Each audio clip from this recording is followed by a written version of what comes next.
ہے، ہر بری عادت پر نگاہ ہے، ہماری غیبت پر نگاہ، ہمارے جھوٹ بولنے پر نگاہ۔ کائنات میں پتہ نہیں کیا کیا ہو رہا ہے، کتنی بدعمالیاں، بدفعلیاں، بد کرداریاں ہو رہی ہیں، اس کے باوجود بھی وہ مالک حقیقی کسی نعمت کو روک نہیں رہا۔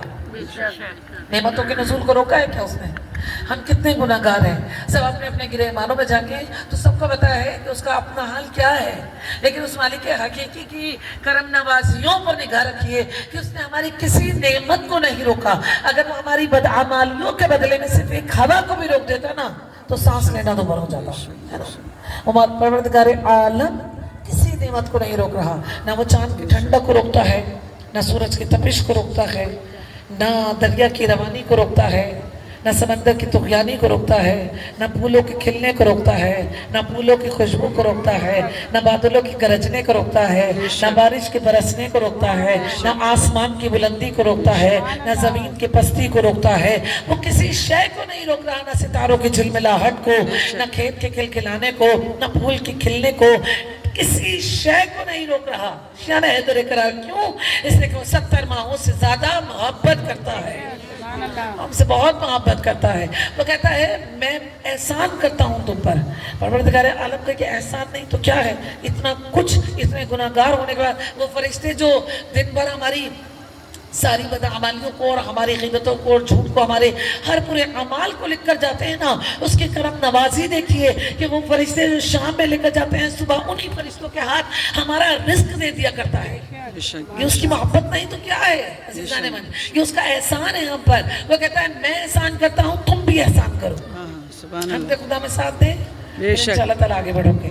ابھی ویسے بھی یہاں کا جو طریقہ کار ہے، مرثیہ چند لوگوں میں، 4 لوگوں میں مرثیہ ہوتا ہے یہاں، ٹھیک ہے، اور اس کے بعد جب فضائل تک ذاکرہ کی گفتگو آتی ہے تو پھر کہیں جا کے جو ہے وہ مجمع جو ہے وہ آنا شروع ہوتا ہے، اور پھر کہیں جا کے ماتم تک تو بھر ہی جاتا ہے۔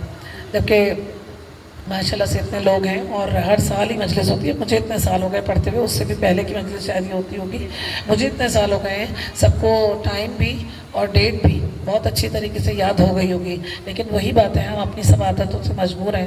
ہم کہتے ہیں 8 بجے کا ٹائم ہے تو پھر 10 بجے پہنچیں گے آرام سے، تاکہ آدھی مجلس گزر جائے اور ہمیں زیادہ بیٹھنا نہ پڑے۔ وہ الگ بات ہے کہ آپ کو کیا، ان لوگوں کو یہ پتہ ہی نہیں ہے، آپ جتنی دیر فرش عزا پر بیٹھتے ہیں وہ وقت آپ کی زندگی میں شمار ہی نہیں ہوا کرتا، وہ وقت آپ کو آگے بونس کی صورت میں ملا کرتا ہے نا۔ اور جس کو بھی یہ بونس چاہیے، جس کو بھی یہ زیادہ اپنی عمر بڑھوانی ہے، اپنی ایج میں اضافہ کرنا ہے، وہ فرش عزا پر اتنی ساعتیں، اتنے لمحے، اتنے گھنٹے، اتنے منٹ ادھر گزار لیں تو پھر انشاءاللہ تعالیٰ آگے وہ پروردگار عالم عطا کرنے والا ہے۔ بس عزیزان گرامی، وہ کہتا ہے میں احسان کرتا ہوں، تم بھی احسان کرو۔ اور کیسے احسان کرو؟ دیکھیں، ایک دوسرے پر احسان کرنا کیا ہوتا ہے؟ کسی کا تن ڈھانپ دینا، کسی کا پیٹ بھر دینا، کسی کو مسکرا کے دیکھ لینا، کسی کے دل آزاری نہ کرنا، کسی کے ساتھ اخلاق سے پیش ہو جانا، کسی کی پریشانی کو سن لینا، یہ سب احسان ہے۔ اللہ ایسے احسان کو نہیں مانتا ہے کہ آپ کسی کا پیٹ بھریں، کسی کو ایک تھیلا آٹے کا دیں اور پھر اس کے بعد سیلفی لیں اور پھر اس کو اپلوڈ کر دیں۔ اللہ اس احسان کو نہیں سمجھتا، سمجھے گا شان حیدر اقرار۔ آپ کسی کا تن ڈھانپیں، کسی کو کپڑے دیں، کسی کو جوتے دیں اور پھر ایک سیلفی لے لیں اور پھر اس کو اپلوڈ کر دیں۔ اللہ ایسے احسان کو نہیں مانتا۔ آپ خود تصور کریں، اگر اللہ ہم پر ایسے احسان کرنے لگے تو پھر کیا کریں گے ہم کسی کو چہرہ دکھانے کے قابل رہیں گے؟ وہ مالک حقیقی کتنے احسان کر رہا ہے، دن میں پتہ نہیں کیا کچھ عطا نہیں کرتا وہ مالک حقیقی ہم کو۔ تو بس عزیزان گرامی، وہ کہتا ہے ان اللہ یحب المحسنین، تم احسان کرو، میں احسان کرنے والوں سے محبت کرتا ہوں۔ شان حیدر اقرار وہ کیا کہتا ہے؟ میں احسان کرنے والوں سے محبت کرتا ہوں۔ اور احسان کیا ہوتا ہے؟ دیکھیں، ہم احسان اس لیے بھی نہیں کرتے کیونکہ ہمیں اللہ پر توکل نہیں ہے۔ ہم کہتے ہیں ہم نے دے دیا، ہم خالی ہو جائیں گے، ہم ہی غریب ہو جائیں گے، ہم ہی فقیر ہو جائیں گے۔ آج ہم نے دے دیا، کل ہم خالی ہو گئے تو ہمیں کون دے گا، ہے نا عزیزان من؟ سمجھیے گا، وہ پروردگار عالم کہتا ہے مجھ پہ توکل رکھو۔ اور تو جب تم دیتے ہو تو تم دیتے بندے کے ہاتھ میں ہو، لیکن آتا وہ میرے ہاتھ میں ہے۔ یعنی کہ علی والے بیٹھے ہوئے نا، تو تجارت اللہ سے کیجئے، بندوں سے تجارت کی تو کیا کی؟ بندے وہ اجر دیتے ہی نہیں ہیں۔ کہا تم دیتے بندے کے ہاتھ میں ہو لیکن وہ آتا میرے ہاتھ میں ہے، اور تم دیتے ایک ہو، میں پلٹاتا 10 ہوں۔